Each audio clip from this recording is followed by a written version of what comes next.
الحمد لله نحمده ونستعينه ونستغفره ونؤمن به ونتوكل عليه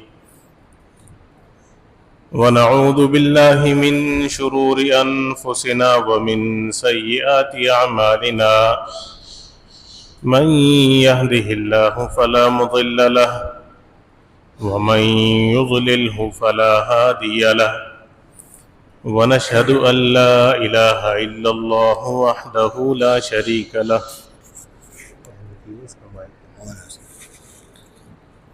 ونشهد أن سيدنا ومولانا محمدا عبده ورسوله قال الله تعالى أعوذ بالله من الشيطان الرجيم بسم الله الرحمن الرحيم إن الصلاة تنهى عن الفحشاء والمنكر وقال تعالى في مقام آخر يا أيها الذين آمنوا استعينوا بالصبر والصلاة وقال النبي صلى الله عليه وسلم من ترك صلاة متعمدا فقد كفر أو كما قال عليه الصلاة والسلام صدق الله مولانا العظيم وصدق رسوله النبي الأمي الكريم ونحن على ذلك من الشاهدين والشاكرين والحمد لله رب العالمين۔ میرے عزیز محترم قابل صد احترام حضرات سامعین کرام، جو آیت مبارکہ میں نے آپ کے سامنے تلاوت کی ہے، ان آیات میں نماز کی اہمیت، نماز کی ضرورت اور نماز کی فضیلت کا ذکر ہے۔ نماز کی اہمیت اور ضرورت اس قدر ہے کہ اللہ رب العزت فرماتے ہیں کہ اے ایمان والو، تم اللہ تعالیٰ سے صبر اور نماز کے ذریعے مدد کو مانگو، مدد طلب کرو۔ یعنی اللہ تعالیٰ سے کچھ منگوانا ہے، اللہ تعالیٰ سے کچھ منوانا ہے، اللہ تعالیٰ سے اپنی بات کو منوانا ہے، تو اس کے لیے سب سے اچھا اور عمدہ طریقہ یہ ہے کہ آپ صبر کریں اور نماز پڑھیں۔ نماز کے ذریعے انسان اپنی حاجتیں، اپنی ضرورتیں اللہ سے منوا سکتا ہے۔ اور پھر اس کی فضیلت بیان کی کہ نماز کیسی چیز ہے، فرمایا ان الصلاۃ تنہی عن الفحشاء والمنکر، کہ نماز وہ عظیم الشان عبادت ہے کہ جس کی پابندی کر کے انسان فحاشی سے، منکرات اور برائیوں سے رک جاتا ہے۔ چنانچہ جب نماز کا تحفہ مومنوں کو ملا تو صحابہ کرام تو بہت زیادہ خوش ہو گئے کہ ہمیں اللہ سے لینے کا ذریعہ آ گیا۔ اور صحابہ کو کبھی کوئی ضرورت پیش آتی تو ان کو پتہ تھا کہ ہماری یہ ضرورت اگر کہیں حل ہو سکتی ہے تو وہ اللہ کے سامنے سجدہ ریز ہونے سے۔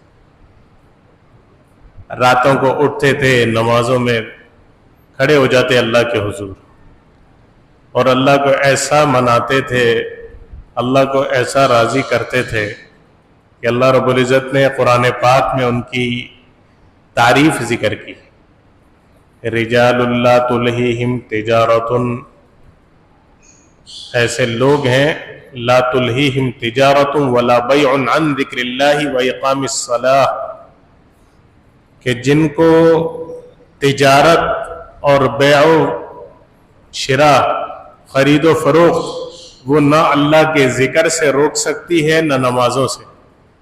صحابہ فرماتے ہیں کہ غالباً حضرت عبداللہ بن عمر کا قول ہے، فرماتے ہیں کہ جب نماز کا وقت آ جاتا، صحابہ کرام کانو یتبایعون، خرید و فروخت میں مصروف رہتے تھے، لیکن جیسے ہی نماز کا وقت آتا تو وہ ہر چیز چھوڑ چھاڑ کے فرض نماز کے اندر شامل ہوتے۔ دکانیں کھلی چھوڑ دیں یا کوئی ان پر کپڑا ڈال دیا، کچھ کر لیا، فرض نماز کو اپنے ہاتھ سے جانے نہیں دیتے. یہ صحابہ کرام کا عمل تھا، تبھی تو اللہ تعالیٰ ان سے راضی ہوا. قرآن پاک میں جگہ جگہ ان کی تعریف کی. تتجافى جنوبهم عن المضاجع يدعون ربهم خوفا وطمعا، یعنی وہ لوگ ہیں کہ جن کے پہلو ان کے بستروں سے جدا رہتے ہیں، یعنی جسم ان کے جسموں سے جدا رہتے ہیں راتوں کو. یدعون ربهم، وہ اپنے رب کو پکارتے رہتے ہیں. خوفا وطمعا، خوف بھی ہوتا ہے، طمع بھی ہوتا ہے. خوف بھی ہوتا ہے پتہ نہیں ہم یہ جو عبادت کر رہے ہیں قبول ہو رہی ہے نہیں ہو رہی، اور طمع بھی ہوتی ہے، امید بھی ہوتی ہے کہ نہیں انشاءاللہ اللہ قبول کرے. تو نماز اسلام کا سب سے اول اور اہم ترین رکن ہے. آپ اس کی اہمیت کا اندازہ اس بات سے لگا لیں، ایک تو گزشتہ تمام اقوام کے اندر نماز کا ذکر ملتا ہے، نبیوں کا ذکر آتا ہے. حضرت اسماعیل علیہ السلام کا وَكَانَ يَأْمُرُ أَهْلَهُ بِالصَّلَاةِ وَالزَّكَاةِ، اسماعیل علیہ السلام اپنے گھر والوں کو نماز کا اور زکوٰۃ کا حکم دیتے تھے. لقمان حکیم کا ذکر آتا ہے، قرآن کہتا ہے یا بنی اقیم الصلاۃ، اے میرے بیٹے نماز کی پابندی کرنا.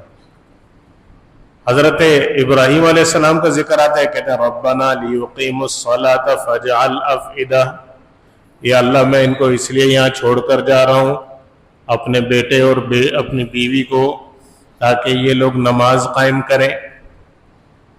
حضرت حاجر اور حضرت اسماعیل علیہ السلام کو، اسماعیل علیہ السلام گود میں تھے اور حضرت حاجر وہ اکیلے تنہا بیت اللہ کے پاس چھوڑ کے واپس چلے گئے. اللہ کا حکم تھا، اور دعا کی ربنا لیقیموا الصلاۃ، یا اللہ ان کو چھوڑ کر جا رہا ہوں تاکہ یہ نماز قائم کریں. نماز اس قدر اہمیت کی حامل ہے. نماز کے بغیر زندگی کا ہے ہی نہیں. نماز کی مثال پلر اور ستون کی ہے. جس طرح دین کسی عمارت کے پلر اور ستون ہوتے ہیں، نماز دین کا پلر اور ستون ہے. اگر جس عمارت میں پلر اور ستون نہ ہو وہ عمارت پائیدار نہیں ہوتی، کبھی بھی خطرہ ہوتا ہے کہ اس کے گرنے کا. تو جس دین میں نماز ہی نہ ہو وہ دین بھی پائیدار نہیں ہوتا، اس کے بھی ہر وقت گرنے کا خطرہ موجود رہتا ہے. کہ شیطان کے سب سے وار میں سب سے آسانی کے ساتھ اگر گرے گا تو یہی گرے، کیونکہ نماز ہی نہیں ہے. انسان کے دین کو مضبوط کرنے والی چیز نماز ہے، اعمال پر پختہ کرنے والی چیز نماز ہے، دیگر اعمال کی طرف دعوت دینے والی چیز نماز ہے. تمام گزشتہ انبیاءوں کے عبادات میں، اور پھر اسلام نے تو اتنی اہمیت دی، اسلام نے تو نماز کو اتنی اہمیت دی کہ فرمایا کہ سب سے زیادہ بنیادی چیز نماز ہے. سب سے پہلا سوال نماز کا ہوگا، اگر نماز درست نکل آئی آگے تمام اعمال درست ہو جائیں، اور اگر نماز ہی میں اونچ نیچ ہو گئی، گڑبڑ ہو گئی، گرفت ہو گئی، آگے تمام اعمال میں گرفت ہوتی چلی جائے گی. انسان لائے میں نے تو یا اللہ اتنا صدقہ کیا ہے، میں نے تو اتنے حج کیے ہیں، میں نے تو اتنے نیکیاں کی ہیں، اتنی زکوٰۃ دی ہوئی ہے، روزے رکھے ہیں، لیکن نماز ہی نہیں ہے. ایسے ہی جیسے انسانی جسم ہو نا، فرمایا نماز کی مثال ایسے جیسے کالرأس فی الجسد، جیسے جسم کے اندر سر کی مثال.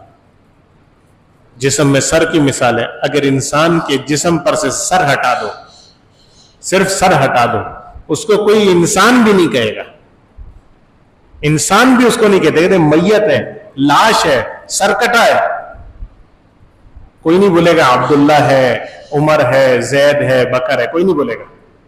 بولیں گے لاش ہے، فلانے کی میت ہے، فلانے کی سر کٹا ہے، سر کٹا ہے. تو مجھے بتاؤ جس دین میں نماز نہ ہو وہ دین قبول ہوگا اللہ کا؟ ہم نے نماز کو اتنا ہلکا سمجھ لیا، اتنا ہلکا سمجھ لیا. جو حدیث مبارکہ میں نے خطبے میں پڑھی وہ آپ اس پر ذرا غور تو کریں. آپ نے فرمایا من ترک صلاۃ متعمدا فقد کفر، جس نے جان بوجھ کر فرض نماز چھوڑ دی اس نے کفر کیا. جان بوجھ کر نماز چھوڑ دی اس نے کفر کیا. ایک حدیث میں فرمایا کہ اسلام اور کفر میں فرق کرنے والی چیز نماز ہے. ایک کافر بھی مسلمانوں جیسا حلیہ اپنا سکتا ہے، ایک مسلمان کو کافروں جیسا حلیہ اپنا سکتا ہے، تو ظاہر سے پتہ نہیں لگے گا. فرق کرنے والی چیز اللہ کے نبی فرما رہے نماز ہے. اور ہم نے پورا مہینے کی محنت کے بعد پورا مہینہ نماز پڑھی، اور جیسے ہی عید کا دوسرا دن آیا، عید کے پہلے دن چلو لوگ بہانہ کرتے ہیں ہم نے مہمانوں کے یہاں جانا تھا، رشتہ داروں کے یہاں جانا تھا. عید کے دن پہلے دن مسجد خالی ہو گئی، چلو مان لیا. دوسرے دن عید سے ایک دن پہلے تک، عید کے دن تک فجر میں جب آ رہا ہوتا ہوں تو رونق ماشاءاللہ مسجد بھری ہوئی، لوگ آ رہے ہیں، کوئی اس گلی سے آ رہا ہے، کوئی دوسری گلی سے آ رہا ہے، کوئی تیسری گلی سے آ رہا ہے، کوئی چوتھی گلی سے آ رہا ہے. اور جیسے ہی عید کا دوسرا دن ہوتا ہے، ہر سال میں یہ منظر دیکھتا ہوں 2 شوال کو. یہ 2 شوال کی فجر مجھے بڑی بھاری لگتی ہے، کیونکہ پورا مہینہ ایک منظر دیکھ کر ایک عادت، آنکھوں کو تھوڑی سی عادت بن جاتی ہے، ایک عادت ہو جاتی ہے. لوگوں کو آتے ہوئے دیکھتے نماز کے لیے بڑا اچھا لگتا ہے. صبح ہو تو مسجد بھری ہوئی ہے، تھوڑی سی دیر ہو جائے تو پیچھے سنتوں کی جگہ نہیں ملتی، اوپر جانا پڑتا ہے. کتنا خوبصورت منظر ہوتا ہے. یکم شوال تک یہ کیفیت رہتی ہے، پھر یکدم جیسے ہی 2 شوال کی فجر ہوتی ہے سب کچھ بدل جاتا ہے، بالکل بدل جاتا ہے. حالت یہ تھی کہ جب 2 شوال کو ہم جماعت کے لیے کھڑے ہوئے تو ہماری پہلی صف مکمل نہیں تھی. پہلی صف مکمل نہیں تھی. جو چند لوگ نماز میں تھے ان کو پتہ ہے، پہلی صف مکمل نہیں تھی. نہ اس طرف سے مکمل تھے نہ اس طرف سے مکمل تھے. جب ہم نے نیت باندھی اور جب سلام پھیرا تو بمشکل دوسری صف بھی مکمل نہیں ہوئی تھی، ادھوری تھی. وہ نمازی کہاں چلے گئے جو 1 مہینے تک نماز کی پابندی کرتے رہے؟ کیا ان کو کوئی تحریر لکھی ہوئی مل گئی کہ جس اللہ نے یکم شوال تک نماز فرض کی تھی اس نے 2 شوال سے وہ واپس لے لی، وہ فرضیت اب واپس لے لی، ختم ہو گئی، اس لیے آپ گھروں میں سوتے رہو، کوئی مسئلہ نہیں؟ عجیب منظر ہوتا ہے یہ، دل کو ٹھیس پہنچتی ہے کہ یہ کیا ہو گیا، کہاں چلے گئے وہ نمازی؟ اللہ تو وہی ہے، اللہ کا حکم بھی وہی ہے، اللہ کے نبی کا طریقہ اور اللہ کے نبی کا عمل بھی وہی ہے، صحابہ کا عمل بھی وہی تھا. لیکن آج کے مسلمان کہاں چلے گئے؟ وہ میں ایک جگہ بیان میں جانا ہوا، وہاں ایک مولوی صاحب تقریر کر رہے تھے، وہاں انہوں نے ایک حدیث پڑھی. وہ حدیث میں نے پہلی مرتبہ سنی تھی تو بالکل رونگٹے کھڑے ہو گئے. نبی اکرم صلی اللہ علیہ وسلم نے قرب قیامت کی جو علامات بیان کی، بہت ساری چیزیں ان میں انہوں نے بیان فرمائی. ایک حدیث کا ایک حصہ میرے دل کو ایسا لگا، میرے کانوں کو لگا کہ وہ جم گیا. انہوں نے بیان میں فرمایا کہ یعنی آپ صلی اللہ علیہ وسلم نے فرمایا کہ یعنی قرب قیامت میں جو مسلمانوں کی علامات بتاتے یہ فرمایا کہ مسلمان نماز نہیں پڑھیں گے مگر صرف رمضان میں. لا یعبدون الا فی رمضان، وہ اللہ کی عبادت بھی صرف رمضان میں کریں گے، باقی مہینے میں بس چھوڑ دیں گے. عجیب، 1450 سال پہلے نبی اکرم صلی اللہ علیہ وسلم بتا کر گئے کہ وہ ایسے مسلمان ہوں گے نام کے کہ وہ نماز بھی صرف رمضان میں آ کے پڑھیں گے، باقی نہیں پڑھیں گے. آج ہم دیکھتے ہیں ہمارے استاذ محترم جو بیان کے لیے تشریف لائے تھے، مہمان جب ہم کھانا کھا رہے تھے تو وہ فرمانے لگے، مسجد ماشاءاللہ بھری ہوئی، وہ فرمانے لگے مسجد جو ہے نا آپ کو مسجد کی تعمیر کی ضرورت ہے، مسجد چھوٹی ہو رہی ہے، مسجد کی تعمیر کی ضرورت ہے، اور نیچے بھی ہو گئی ہے۔ ہم نے کہا ہاں واقعی، لیکن اگر وہ عید کے دوسرے دن کا منظر آ کر دیکھتے کہ جب صرف 2 صفیں ہیں تو وہ بولتے یار ماشاءاللہ بہت بڑی مسجد ہے، ساری خالی 2 صفیں تو نمازی کی ہیں، باقی تو خالی پڑی ہوئی ہے، بہت بڑی مسجد ہے۔ لوگ مجھے درمیان میں کہنے لگے بعض کہ آپ کہیں ان سے کہیں، میں کہا میں ہر سال کہتا آ رہا ہوں، بیچ بیچ میں بھی کہتا رہتا ہوں، شاید ہمارے کہنے میں کچھ کمی ہے، یہ کیا مسئلہ ہے کہ لوگ ہر سال اسی طرح ایک معمول بن گیا ہے کہ رمضان کے اندر پابندی کریں گے، وہی لوگ غیر رمضان میں بالکل غائب ہو جاتے ہیں۔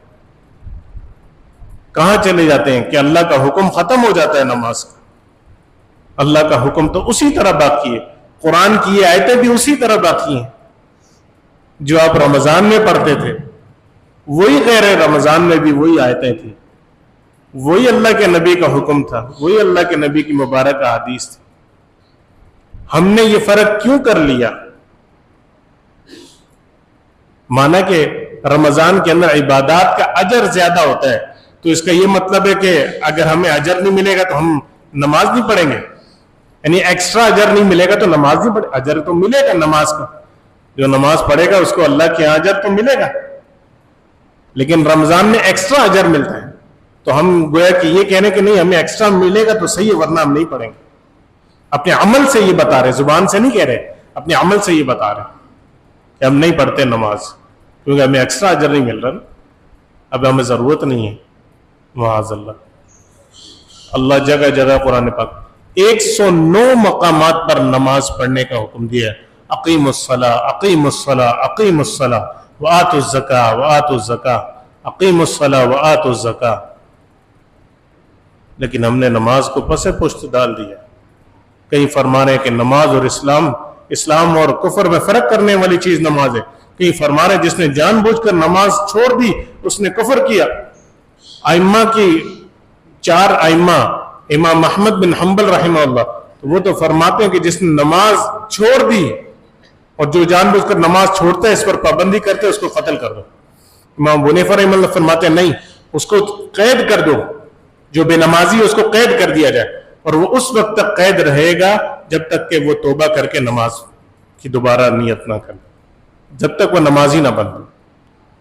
یہ عالم ہے، اور ہم بالکل بے دڑک ہو کے نمازیں چھوڑتے چلے جاتے ہیں۔